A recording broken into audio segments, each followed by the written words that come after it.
devices coming in. My team comes in from our rest period. We got about 6 hours here. Return status is not very encouraging. The water system is freezing up. It's getting colder in the spacecraft than we had expected it to. So we have the crew transferring water in the baggies so they'll have something to drink and rehydrate the food. The Navy tells me a typhoon is building up in the exact landing area and bringing the spacecraft back to. They want me to change the landing point, but the problem that gets the immediate attention is the trajectory team tells me we're going to miss the Earth. We're going to skip out trajectory.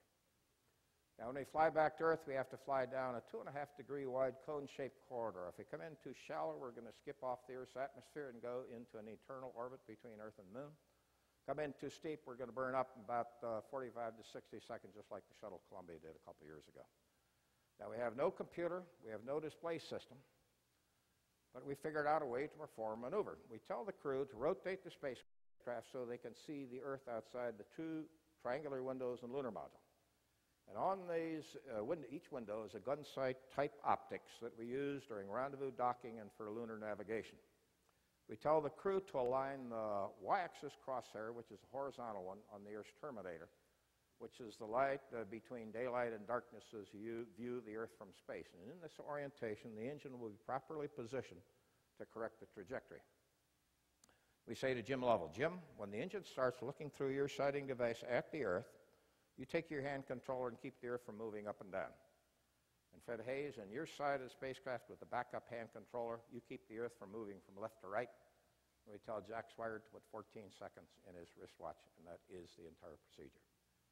Crew talks it over amongst themselves for a few minutes, and then we hear them call out engine start. And I had a little bit of trouble in the control technique for the first few seconds, but they catch on real quick, and boy, they really zeroed in on this Earth reference. We hear them call shutdown 14 seconds later. We track them for about a half hour.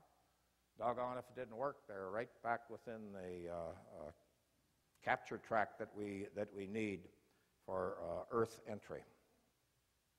Now, for the next 24 hours, the crew doesn't have anything to do except watch the Earth grow larger and larger and larger and larger. I wonder how we're going to get them back through the Earth's atmosphere. The basic problem we essentially have 3 spacecrafts up there. We have the lunar module, we have the command module, which is our reentry, and we have the service module where the explosion occurred. At the very last moment, as we're entering into the Earth's atmosphere, we have to maneuver into an orientation so we can separate these 3 pieces at different times so they'll follow different reentry trajectories. But before we do that, we have to evacuate from the lunar module, leaving it controlling orientation, get into command module, rapidly and efficiently power this guy up, initialize computer, close hatch, check orientation, then start blowing the pieces apart. This is a checklist that will turn out to be about 500 entries long. Landing minus 24, I walk over the simulators to find out how the procedures are going. Ken Mattingly, the astronaut scrub from the mission, Tom Stafford, and Gene Cernan have been working these for me. And they feel the procedures are ready to go. But Mattingly asks a very peculiar question. He says, you know, Flight, one thing I'd like to do is give them to a crewman who has never seen them and go through it a final time. And we agree that's a good, very, very good cross-check. So we reset the deadline back to landing minus 18. Landing minus 18, we get the Capcoms voicing the instructions up to the crew. That's going to be Vance Brand and Charlie Duke, who are the Capcoms for that shift. My Capcoms, Ken Mattingly and Joe Kerwin, are standing by listening as we voice the instructions up. We work with Jack Swigert for about 2 hours, and he reads back the procedures for us. And we're convinced he understands his part of the job. Then we start working with Fred Hayes. Unknown to us on the ground, Fred has uncontrollable shivers. Severe dehydration, bad urinary infection, body temperatures 102 and increasing. But Fredo's the guy that has to get the job done, so we work with him until he understands his part of the job. Then we all go off and get a few hours rest before we come in for our final shift. We're landing minus 8 hours now, and I always have my teams go off, get by themselves, get focused upon their role in this particular shift, come back in to give me a green light indicator when they're ready. When I have an all-green board, I send my flight surgeon around to interview them to see if they're going to need a stimulant to keep them going. Virtually all the controllers refuse. They're going to do it on black coffee and cigarettes. I put on the white vest, which has been my team's trademark since the very early days in spaceflight, poll the controllers for the start of the shift status, and they report in. They're sharp, they're crisp, they're on top of the job.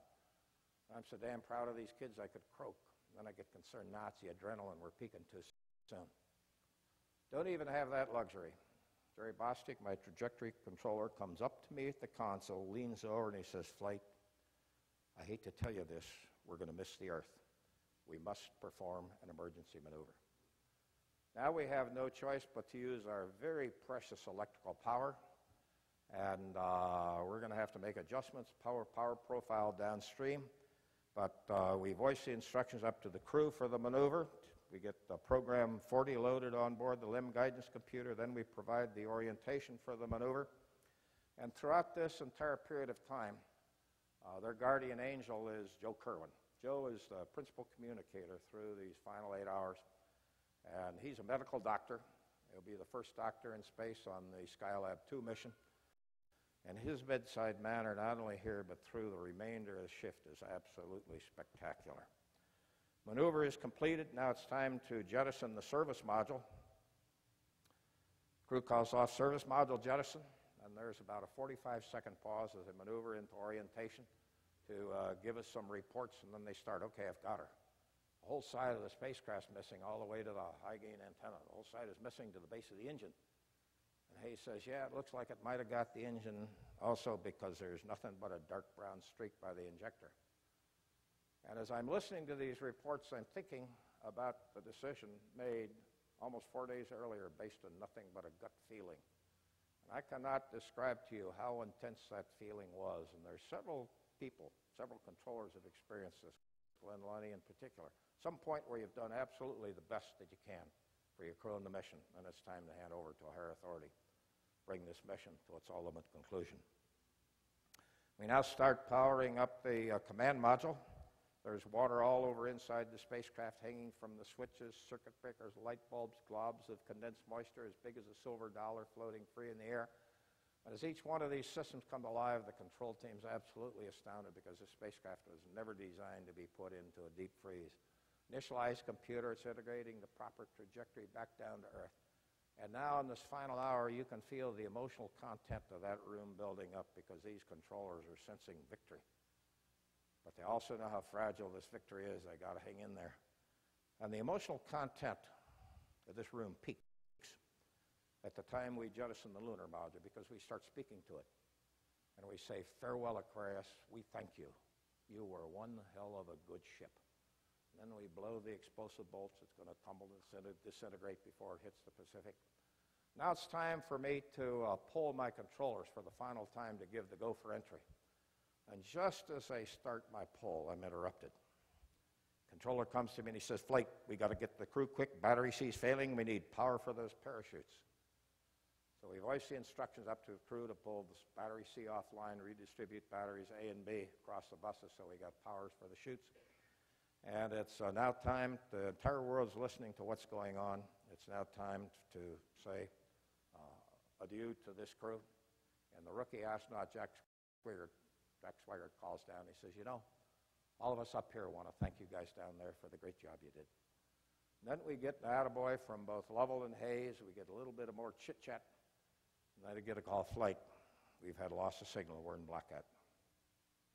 Now, blackout is the time period where the fire of entry prevented communications to the spacecraft. At this stage in the space program, we could nail it within a second, and we've never missed. And blackout is